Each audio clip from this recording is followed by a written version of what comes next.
Once upon a time, back in the days of ancient Rome, there lived a man named Julius Caesar who was arrogant, power-hungry, and had the ultimate goal of being dictator of Rome. He has just come back victorious from a battle, and the townspeople are celebrating his victory. But there are two guys named Flavius and Marulus who are like, "Why are you celebrating this? Y'all used to love Pompeii, but now you don't?" The higher-ups of Rome see the celebrations are like, "Yo, that Caesar character is getting pretty out of hand, so what if we, kill him?"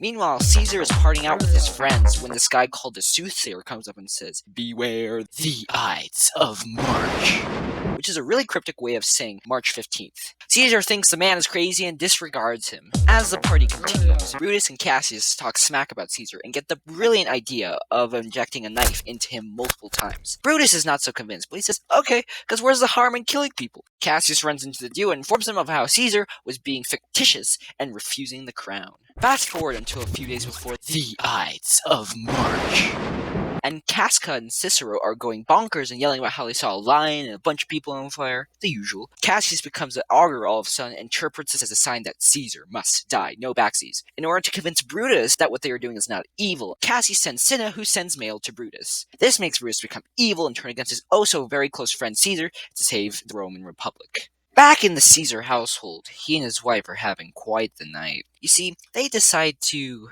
talk about a dream that Calpurnia had and decides Caesar should not go to the Senate the next day. Decius stops by and reminds Caesar that Calpurnia is in fact a woman, and that her opinion is worthless. Caesar's like, "Dang, you right," and leaves. And is now the Ides of March. And Caesar's on his way to the Senate. He sees the conspirators and starts telling them about stars or something, I don't know. Casca takes this opportunity to strike. Antony's really broken up about the whole murder thing and wants to speak at Caesar's funeral. The conspirators agree, expecting him to make a fool of himself, but Antony manages to rally the entirety of Rome against him.